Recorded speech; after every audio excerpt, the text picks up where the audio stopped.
to shock the world here. There's no way you disagree with this. Stop. John Leahy? Yes. You're going to take a player spot away from a president? In my head, here's the box. I'm going to bring back the box. But then there's another box inside of it. Oh, there's a smaller You're box. in there. They roll 1 for 10. Terrible. 10%. How are you going to do that? You can't win games like that. Bobcat breakdown. Bobcat breakdown. Bobcat breakdown. Bobcat breakdown starting right now.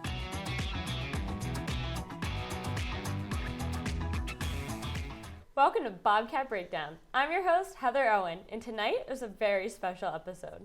Alongside me is our analyst, Brandon Murdoch, who will be taking on members of student media for their chance at a final roar. The women's soccer team captured their second straight MAAC championship after a 1-0 win over Fairfield on Sunday, November 5th. Gage Kilborn is here to fight Brandon on what major differences there were between last year's and this year's championship performances from the Bobcats, after two very drastic differences in scorelines.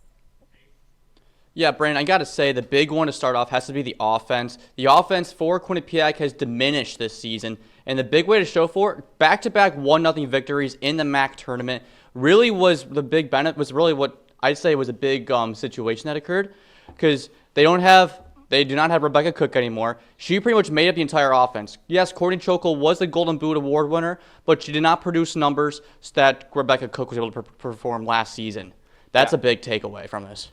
Yeah, I know this is supposed to be a debate show, but I'm going to have to agree with you that the styles of play have been drastically different, as this year has been more of a defensive presence and playing through the midfield all the way to up top instead of playing that kick and run style that they had more of last year. And it's been a very drastic difference in their score lines this season. Yeah, and you mentioned the defense. The defense has given up 6% less goals per game this season compared to last year's MAAC championship team.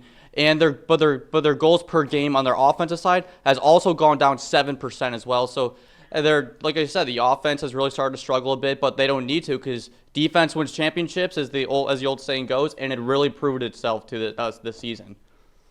Yeah, so a lot of that with the offense is there's a ton of different threats. Even though you said they were struggling, which is a little iffy, but there's a ton of different threats, which makes them much more versatile on the offensive side. They're a lot more difficult to defend and the game plan for, and it just helps in their results. The only issue that I see though with the defensive side is the penalty kicks. They've only given up 2 penalty kick attempts, but they've given up 2 penalty kick goals as well. So they've really struggled when it comes to in the penalty box. Mainly that's more on Sofia Lospinoza, which is shocking to say because she just won the Gold Glove Award for the MAAC.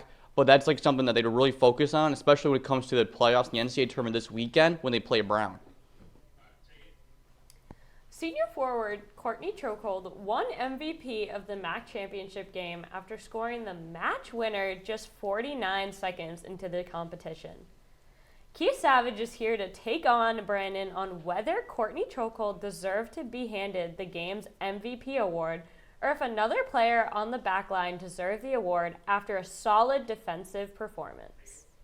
Brandon, this is easy. She's easily the MVP in this game. It's not even a debate. Courtney Chokehold can do everything. She's such an elite player, and if you don't see she's MVP, something's up with you.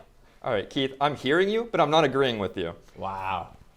Kayla Mingachos is the MVP of this game. Yes, of course, everyone's going to remember the goal scored, but everyone's got to think about the defense played. They scored a goal 49 seconds into this one. They had to defend for the next 89 minutes. She's been an absolute presence for this team, and she was a big reason for why they were able to win. I agree. A great player right there for Courtney Chokehold. Again, had that goal. Doing it all season, led the team in goals, led the team in assists. If she's not there, maybe that team doesn't even make it at this point. Rebecca Cook left last year, and the offense had some question marks who's going to step up. And Courtney Chokehold did just that, had a phenomenal game, and overall, she was the MVP.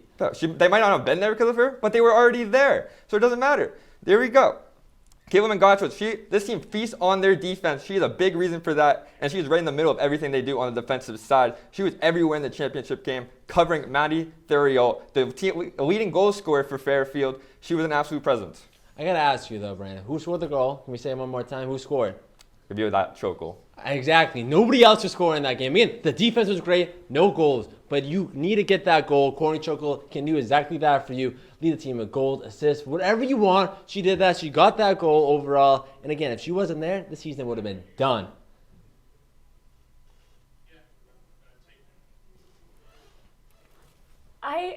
I think that was a great debate, but I have to say I'm going to go with Keith on this one. I think Courtney Chokehold deserved the MVP award for the game.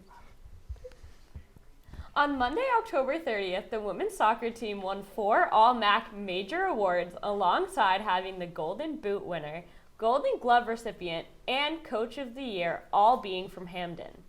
However, outside of these players, the Bobcats are loaded with talent. And Connor Core is here to take on Brandon on who will be the X Factor heading into the NCAA tournament. Now, Brandon, Heather just said it. There's a lot of people you could talk about from the All-MAAC team, 7 first-teamers all on 11 sides, which sounds fantastic to say the least. But I want to talk about somebody who won the second team All-MAAC, and that's Victoria Foster, playing over 1,300 minutes this entire season. The only players who are ahead of her, Olivia Sky and Sofilo Espinoso, 2 both first-team All-MAAC selections this entire year. I think there's no debate when it comes to this. You kind of mentioned it, how Kayla Mangachos was kind of man-marking Maddie Theriault, but I think who did as good of, if not a little bit better of a job, was Victoria Foster. Theriault had 4 shots and 1 shot on goal throughout the entire season. The preseason player of the year, had 10 goals coming into the game, only had 1 shot on goal, and obviously Sofilo Espinoso made that save right there. So it's got to be Victoria Foster for me. I can respect that answer. I really can't, but I'm going to go a different route. I'm going to go Ella Gagno, who's a fantastic midfield presence for this team. And as everyone knows, games are won and lost in the midfield, and she's been an important piece for this team this season, and she's going to have to continue to do that. Her 2 goals and 1 assist on the season, and second team All-MAAC as well as Foster. She's been so successful this season, and if this team wants to have success in the NCAA tournament, it's going to be starting with her. Yeah, 5 points this year is respectable. I would agree with that, but you could also make the case for in the midfield, Markayla Baylor and Olivia Scott. Both all first team selections, and not to mention Defensive Player of the Year with Kayla Mangachos. So I think Ella Gagno is a respectable pick. I don't deny that at all. But I think when you look at the midfield and how they played as a team a lot more this year than in years past, it's got to come from those 2 and Victoria Foster as well. Especially when you look at the defensive side, when you have the combination of Victoria Foster and Kayla Mangachos, like you just mentioned when you were talking to Keith about this. They really made a solid center back, and I think it's going to be important going into the NCAA tournament against Brown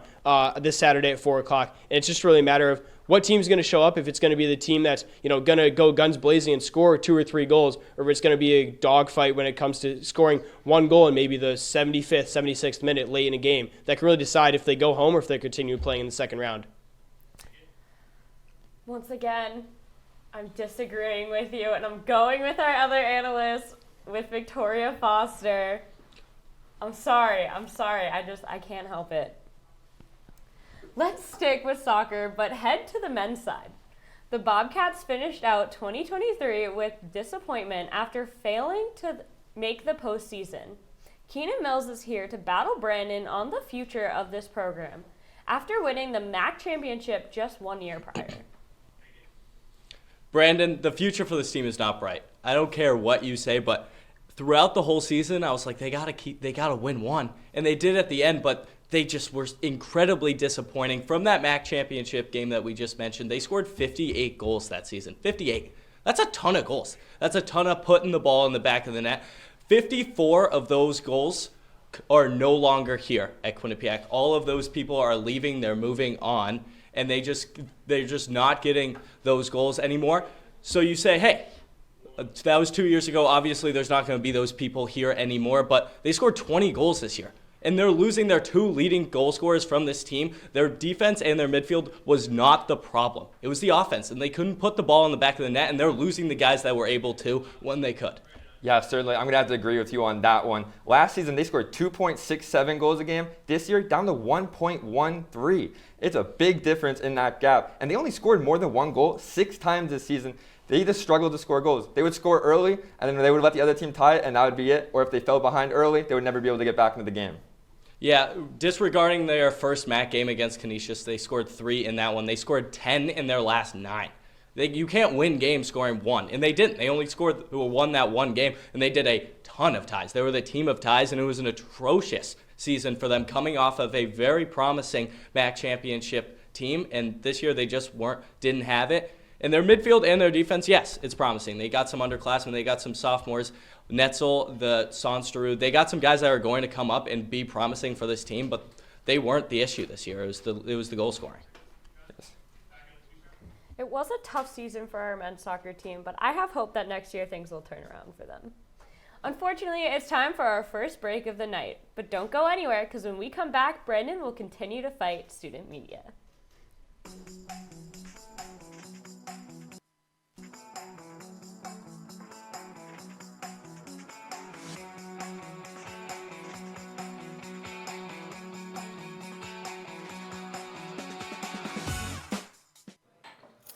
What do you think you're doing, Kevin?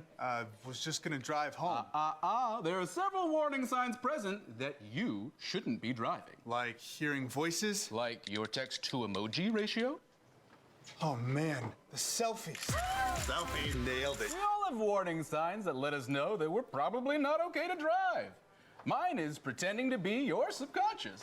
Craig, come on man, let's split a ride home. Honey, what I think you need is a socket wrench. I played JV basketball. I'm sorry. I don't think it looks right. This is good, and it's all good, baby. Is it really all good?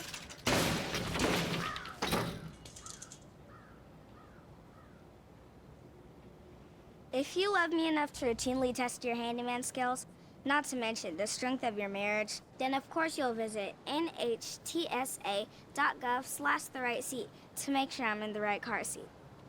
I'm gonna call my dad. Multiple studies have shown that marijuana can slow both driver reaction and response time, which can be really dangerous. He's here. He's here. Wait. What? I can't drive. Why? My. Oh.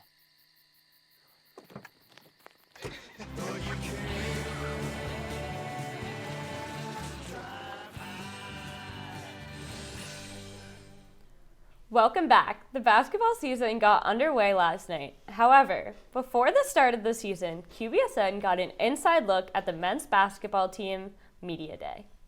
Basketball season is right around the corner for the Quinnipiac men's side in Hamden, and with 7 new faces to the program, including a new head coach in Tom Pecora, the message remains the same for this side. Go out there and win the MAAC.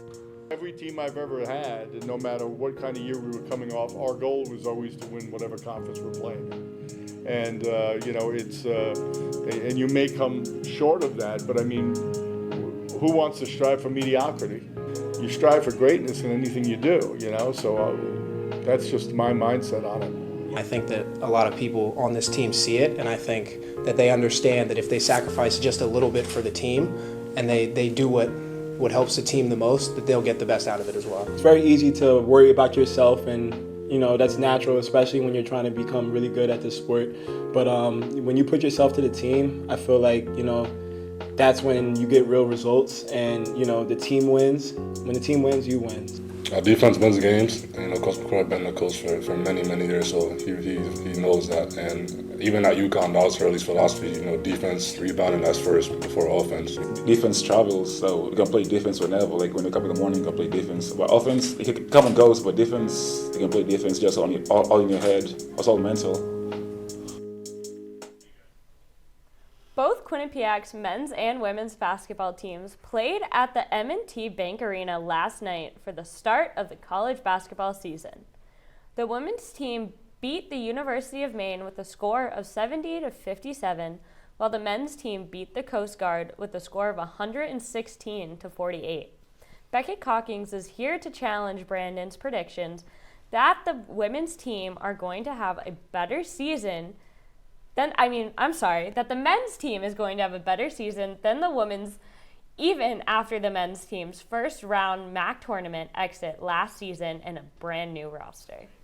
Yeah, Brandon, I think it's a little crazy that you say the men's team is going to have a better year than this women's team. The women's team is a powerhouse. They have an established head coach in Trish Fabry. The men's team is still going through a little bit of a transition to new head coach Tom Pecora. Of course, you look at yesterday's scores, and the men's score is the one that jumped out. But look at the opponents. I mean, Coast Guard Academy, no disrespect, but that's a Division III school. And the 70-point differential between the two schools, D1 versus D3. This Bobcats team on the women's side took on a strong opponent in Maine and looked really good. Anna Foley, Carson Martin, some of the younger players stepped up and looked like vets for the women's team. And the Bobcats men's team still looks like they need to work through a couple chemistry issues throughout the season. Yeah, both teams were able to win last night. And yes, maybe the women's team was a little bit more impressive, but going into the long haul, I think the women's team is so young. They have so many freshmen coming into this program. There's just so much overhaul. And even though the men's team did come in with some mood changes and a new coach, I think they're just better prepared and they have more veterans on this team to have success. But Murdoch, you mentioned that lack of experience maybe that some members of the women's team has. They do have experience though in Jackie Grisdale and players like Ella O'Donnell like that. And head coach Trish Fabry mentioned the experience that the first years bring. Even though they may be first years, they don't necessarily play like first years on the court.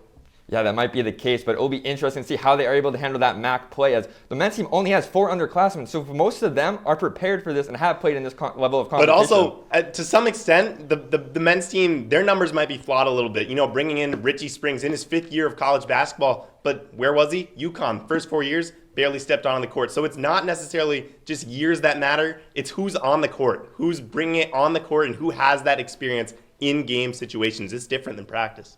But I'm going to go with you on this one. I think the men's team's got a lot of veterans, and it could be really good for them. The women's basketball team were in mid-season form last night after an impressive performance against Maine. Jackie Grisdale stepped up to the plate after scoring 17 points in the win. Losing many key players after last season, Emily Sweeney is here to debate Brandon on who else can make the jump to stardom on this side and help out the scoring end. Yeah, Brandon, I think Ella O'Donnell is the answer here. She needs to step up in every aspect, on the court and off, and she is one of the 3 returning players to this women's squad that actually had significant minutes last season. She never broke into that starting 5, but she came off the bench. She was producing, just not at the high level that they needed her to, and last night she only had 5 rebounds in the game. She needs to be producing more rebounds than that, especially if she's going to be in the role that she is in this game. 5 rebounds isn't terrible, but she needs to be more aggressive under the basket. And I think that's one thing on the court she needs to do better. She needs to be a bit better on her sharp shooting as well, because you have the exit of so many players last year. It is a really young squad. Then it ties into the leadership. She needs to step up as a leader. Yes, Jackie Grisdale is the captain. However, you still need to have some leadership roles in those upperclassmen. Ella O'Donnell, Grace LaBarge, those are the 2 that need to step up in the leadership roles. So I think it has to be Ella O'Donnell, both on and off the court. She needs to step up. Yeah, I certainly see where you're coming from with that answer, but I'm going to go with someone that I alluded to a little bit in the last episode, or the last segment, and as a first year, Anna Foley. She was fantastic last night. She was the best player for the Bobcats. She was the leading scorer for this team, scoring 21 points, 5 rebounds, and 4 assists. When they went on a drastic run in that third quarter that turned a tie game into a 12-point Quinnipiac lead that really took the game up to ended the game for them and allowed them to get the win. She was the absolute presence in that third quarter. She took over. She was the best player on the court as a first year. And for this team to have more success and going on as the season continues, she's going to have to be a big factor for that. But Brandon, how can you ask a first year who just got here to step up when they haven't even stepped into the role that they need to be in the first place? You cannot ask someone to step up until they step into what they're already trying to get into, which is a consistent starting 5 spot. Anna Foley doesn't have that. Yes, she probably will be a consistent starter in the top 5, but you can't expect her to step up and be a better leader and be a bigger player than the players that were here last season. She still has to grow. It's her first year. You cannot expect her to step up. Thanks, Emily. That was great. But I have to say, Keenan just wowed me. We're going to step away for our second break of the night, but when we return, Keenan will join us on the desk to play a new game called Back-to-Back.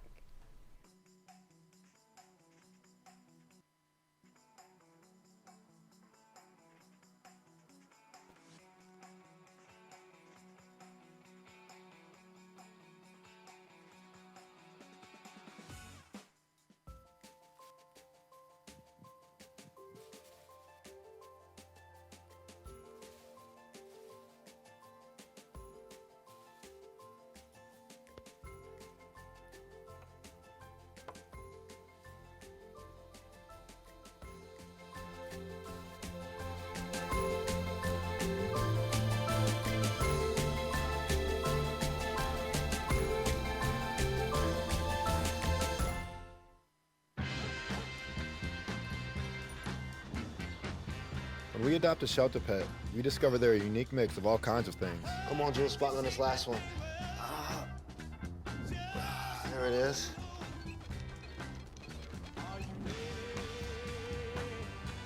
Keep going with it. Leo! They're a little bit of a lot of things, but they're all pure love. I know what you're thinking. I need a job. I need a new career. Well, I've been there. I've been there. I've been there. I wasn't happy with what I was doing. After high school, I didn't have a plan. I just wanted to start working. I got laid off twice, but you gotta keep going. You just need the right skills. Find an apprenticeship. I found a 2-year IT program. I found a medical course online. I'm now a consultant in the tech space. You have more options than you think. You can do this. You will find something. You will find something new.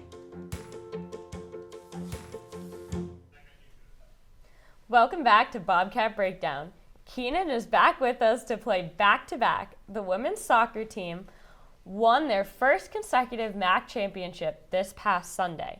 However, they are one of just 4 teams to ever do it.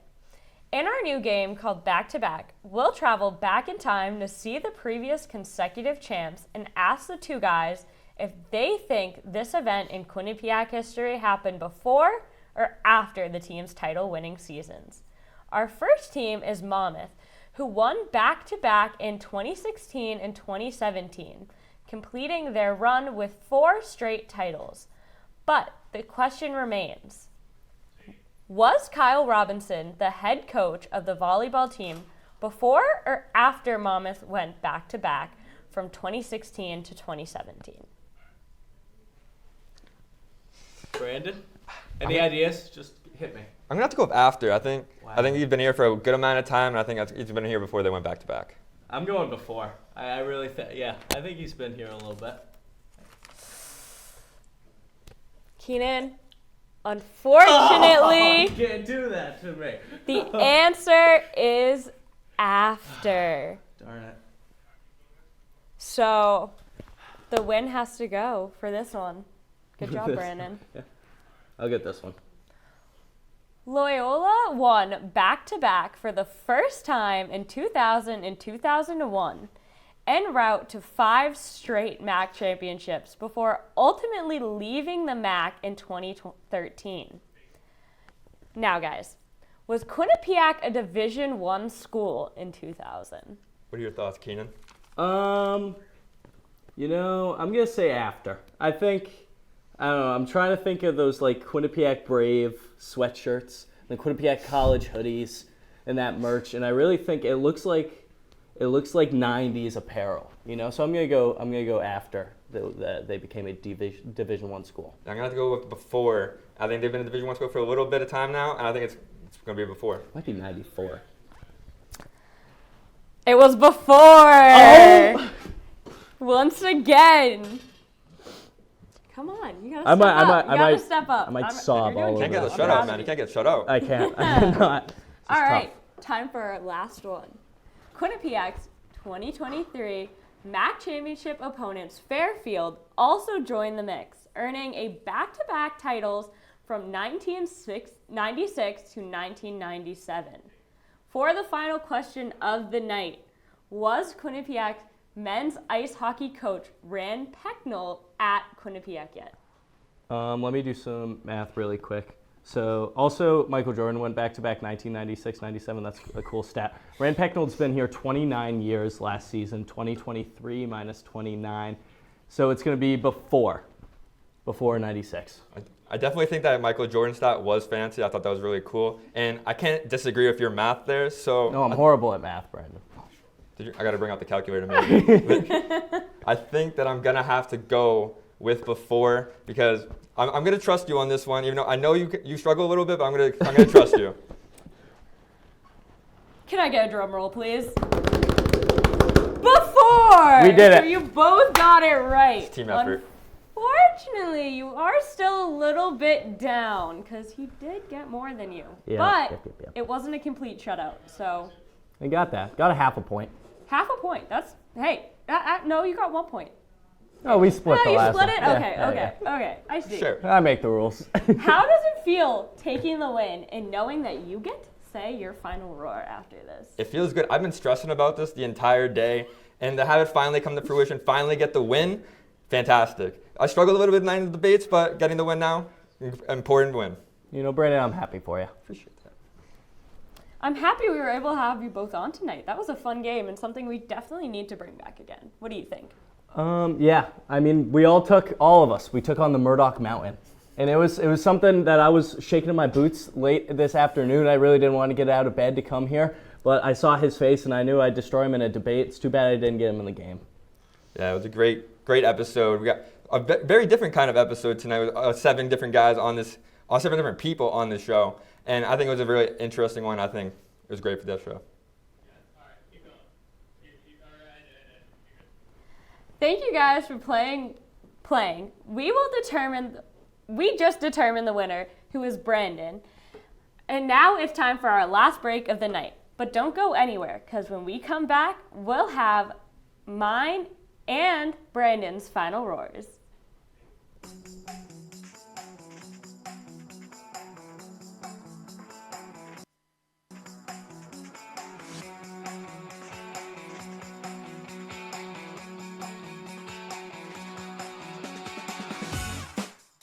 I think it's just vapor with flavor. It won't hurt my kid like cigarettes, right? Vaping is safer than smoking, isn't it? There's really not even that much nicotine in them, right? My kid? My kid knows it's dangerous. Get your head out of the cloud. Today, nearly 8,000 kids will start vaping, maybe even yours. Learn about the dangers at talkaboutvaping.org. I don't think that many kids in my son's school even do it. He makes fun of his friend who vapes. He would never try it. She's into soccer. She's on the honor roll. She's just not the type. No way. No way. No way. No way, my kid would never vape. Get your head out of the cloud.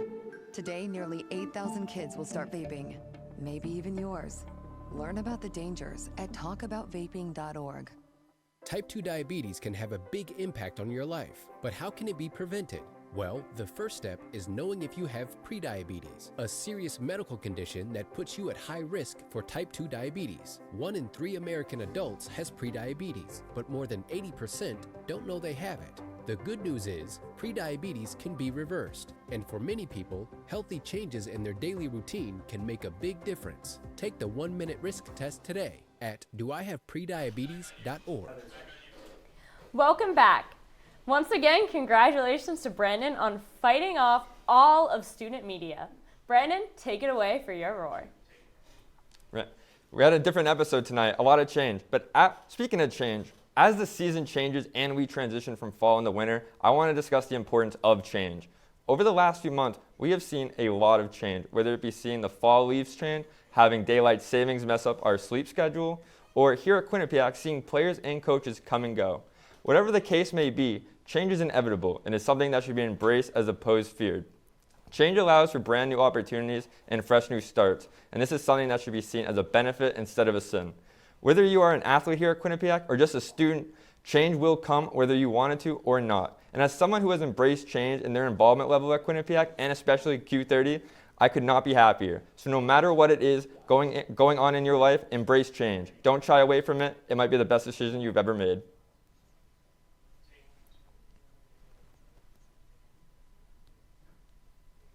On Sunday, November 5th, the Bobcats captured the MAAC championship title after a 1-0 win over Fairfield. The victory involved the help of the new transfers this season, Lily Schneiders, Victoria Foster, and Rachel Roman. Lily Schneiders and Victoria Foster were among the 11 players who started the game against Fairfield, with the two combining for 9 goal contributions this season. The MAAC championship victory has only confirmed my thoughts on the Bobcats. I believe that we've seen one of the most well-rounded teams in Quinnipiac history. Though there were some doubts on how the team would perform after the players they lost at the end of last season, Dave Clark put together a strong team and gave the transfers the opportunity to shine and help the team to the MAAC championship victory. Unfortunately, That is all we have time for tonight on Bobcat Breakdown. To stay up to date on all of our content, make sure to go follow us on social media at Q30TV and check out our website at q30tv.com. From the producers and everyone behind the scenes, our analyst, Brandon Murdoch, and me, your host, Heather Owen. Thank you for watching tonight's episode of Bobcat Breakdown. See you next week.